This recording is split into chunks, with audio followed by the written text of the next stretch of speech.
Featuring Robert Downey Jr. as the title character and a star-studded cast, this is the latest remake of the classic children's novel, Dr. Dolittle. Hold up, let's find out. What's up, it's Film Frenzy, and today I'm excited to talk about the first movie I've seen of 2020, the family remake, Dolittle. Let's get right into it with my first category of direction and visuals. Personally, I think that the direction and visuals was pretty solid for this film.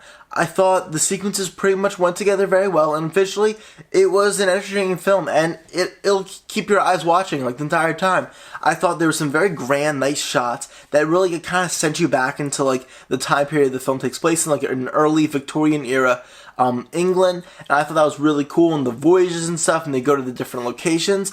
A couple small criticisms I do have. This is a little inherent with the film, but I feel like the animals, like the CGI just felt a little unrealistic. I think that's more because they're kind of supposed to be the more like kind of animated, like friendly type. I mean, they talk and stuff, so this is obviously not like super legit, but like, I guess just after seeing like a movie like Jungle Book, you know, which came out a couple years ago, the Jon Favreau version, and like just how like realistic and just amazing those animals look, it just, I don't know, it's just a little disappointing because I looked at the budget for this film and I was shocked, and I could tell they spent a lot of it on this acting because, I mean, it was $175 million. That is a ton. That's about equal to the Jungle Book film I just talked about, and that's also $15 million more than Spider-Man Far From Home, just for a comparison. So yeah, you can tell that they spent a lot of it on the cast, and I don't know if that was the best idea because I feel like sometimes the CGI could look a little cheap. Maybe that's just me, and like maybe again that's just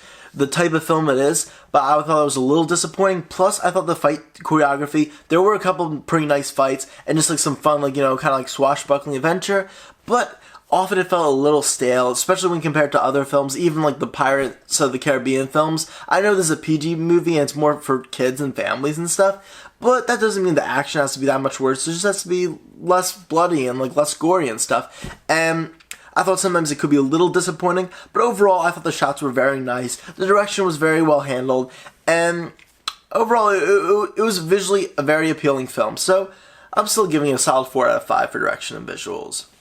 Next up, it's time to talk about acting and character development. Robert Downey Jr. is the star of the show, and I was very impressed with his performance. I love how much he just commits to every role he's playing, and even though his role, especially towards the beginning, is a bit too corny and like a little too childish in my opinion, you can tell that like he really commits to it and he respects the vision of the filmmaker, so it makes it feel like a coherent character and a coherent arc throughout, even if it's very predictable. And I mean, it's still nice. I mean, I feel like it felt genuine enough, like his arc, and like, you know, it's this classic Rocky second chance tale, and sure, like, you know, it's very predictable, obviously, and there's been much better versions of it, like, of course, the original Rocky, for example, but that doesn't change the fact that I thought they did a pretty decent job with the arc, and it's pretty clear how he changed, and I thought he did a great job with his performance. He portrayed a lot of levels. I mean, Robert Downey Jr. is an excellent actor, and I was also impressed with his British accent, because I'm not sure if I've heard it before, but it felt very, like, kind of authentic. Like, it was kind of a more, like, kind of scrappy British accent, if that makes sense. It was almost kind of like a mumbled-ish at sometimes, and it kind of, like, it added a bit of, like, you know, credibility to, like, it feeling like it took place in the 1800s, which, I don't know, maybe it wasn't that realistic, but at least in my opinion, I felt like he was embodying, like, an actual, like, you know, it felt like a British film, which is good because there are a lot of like American actors in it, and lots of them do like for the voices of the animals. They don't like change their accent to be British or anything, but that's fine because they're animals, of course. And I thought the vocal performances were fine. There was nothing like wrong with them. There was nothing particularly amazing either. There were some funny jokes. I thought the delivery of almost all the jokes was very good, and if the joke was bad, it was just because of the writing. It was not because of the actor at all. But my problem with the animals is pretty much all of them are just caricatures, and even the ones that have like the big arcs, like Rami Malek's gorilla, it's basically just about like he has like learns courage and stuff, and it's like pretty remedial stuff. I mean, I know it's a kids movie again, but I'm trying to look at it from like that big like macro lens of just filmmaking overall, and it's just disappointing to see like such like lots of these big side characters. I know they're animals to be just kind of portrayed as caricatures. And then also, this kind of has to do with the characters, but I'll talk about it a bit more in the screenwriting and when I'm talking about the story elements later, is that I feel like the animals, like, they didn't really know what they were doing with the rules of, like, how they could talk, like, what they could understand. They kind of broke the rules a lot, and I felt like that was a bit of a problem, because it kind of added, like, a bit of, like, a muddled, like, feel to, like, the animal characters, like, and it felt, like, kind of unrealistic to, like, their intelligence level, too, because, like, let's be honest, like, some of these, like, animals would not be able to understand, like, complex thought, or be able to formulate that into, like, sentences and stuff, even if it's, like, understood by Robert Downey Jr.'s Dr. Dolittle.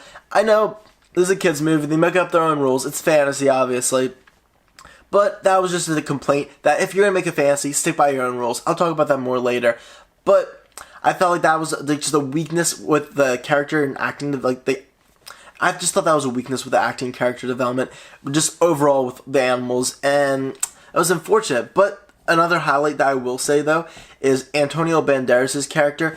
Really phenomenal character with a lot of surprising depth. I was really impressed, and Antonio Banderas gave an excellent performance. I haven't seen him in years. It was really awesome. I know he just got nominated for an Oscar, and it was just fun to see him in this. I thought he did a really great job. And then the few other live-action actors I thought did a pretty solid job. I wasn't a huge fan of the two, like the little girl and the little boy.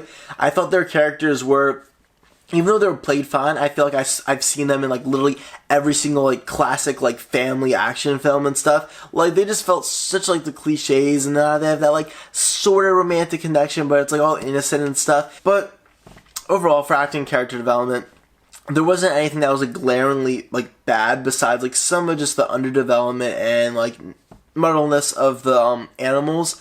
But there were some pretty high highs, notably Robert Downey Jr. and Antonio Banderas, so I'll still give this a solid 3 out of 5 for acting character development. Finally, it's time to discuss the various story elements of plot, pacing, script, and theme.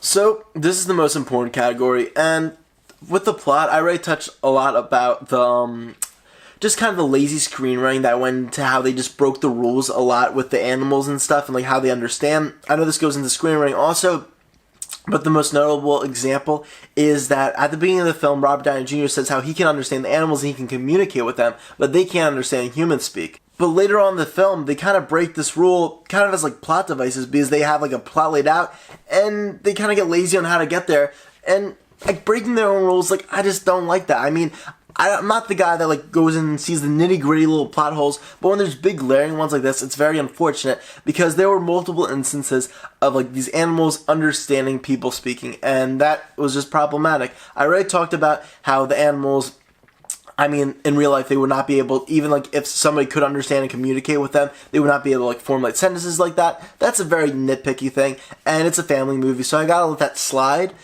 But moving on to the plot, like, just the main plot, I already mentioned it's a classic, redemption, second wind of life tale, where Robert Downey Jr., he was, like, had past success, but then, like, a tragedy happened, and it was kind of a generic tragedy, the way they portray it, even though it did feel, like, earnest at times, largely because of just a phenomenal performance by Robert Downey Jr., and some decent enough scripting, it just felt a little bit, like, hackneyed, unfortunately, which I hate to say it like that, because it did feel genuine enough, but at the same time, it felt like it had been there, done that, where since it didn't have the specifics of, like, what his past tragedy was, I'm not spoiling it or anything, I don't want to spoil the film, I just felt that made it a bit weaker, and made the pathos of the film not hit as hard as I think they really could have, especially because, like, I mean, just because it's a family film, they can really do some, like, hard-hitting stuff, but it just wasn't the case, and that's unfortunate, because I felt like they were trying to go there, but they had really a struggle mixing the comedy and the drama,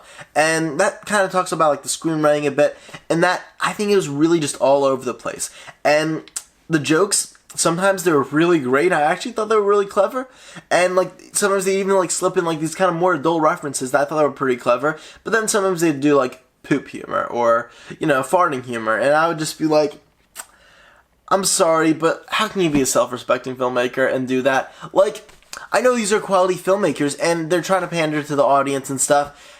Maybe kids like that, but maybe it's just that little kids like that type of thing because they see it in movies.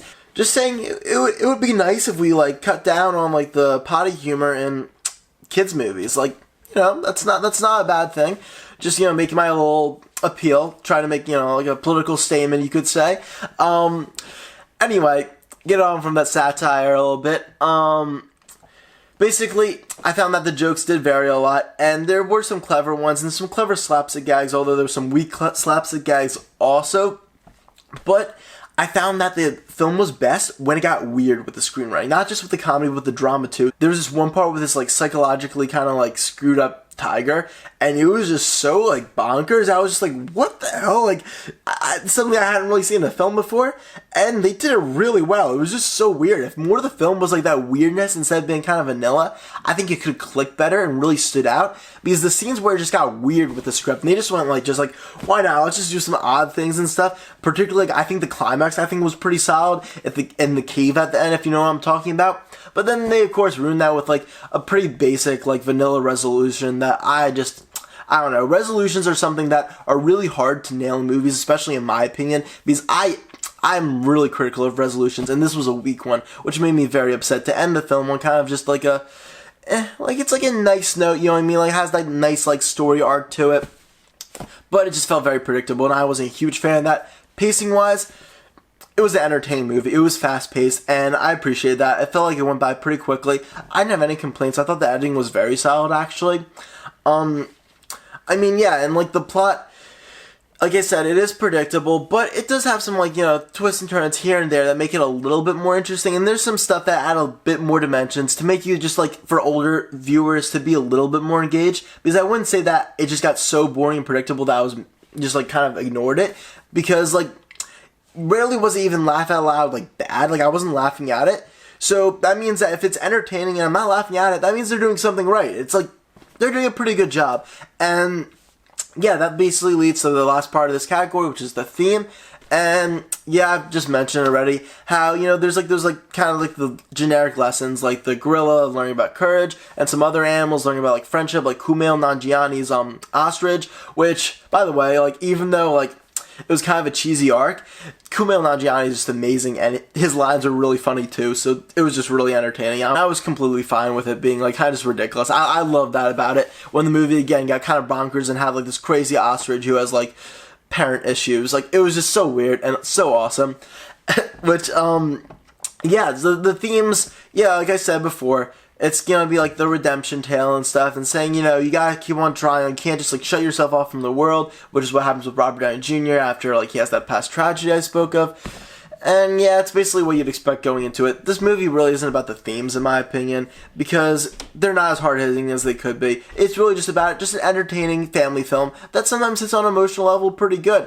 And yeah, for this category, it's kind of middle of the road. I'm giving it a 2.5 out of 5. Not bad at all, and that leads to my final score. So I feel like critics are going to be really harsh on this movie, and I came in with pretty terrible expectations, like thinking maybe it would be like a 1.5 out of 5, but it surprised me. I was pretty happy with it. I mean, it's by no means a great film or anything, and there's much better family movies out there for kids to watch, but I think it's a pretty good movie fare to take the kids to. I give it a solid 3 out of 5 because I was entertained by it, and it wasn't because I was, like, laughing at the movie much. It was just a pretty solid film that, yeah, it was kind of a little all over the place in terms of quality, but it was an entertaining ride. And if you're a parent or a kid who wants to go see this film, go watch it. And most likely, I would say this is a good movie to wait till DVD to watch, but there is some spectacle to it where it's fun to watch in the movie theater. So, thank you for watching my review of Dolittle. I hope you enjoyed it. Stay tuned for a lot more Film Frenzy content coming soon as we get deeper into award season. I do some year-end lists, more reviews, just a whole lot more. So, thank you for watching. See you guys later. Bye.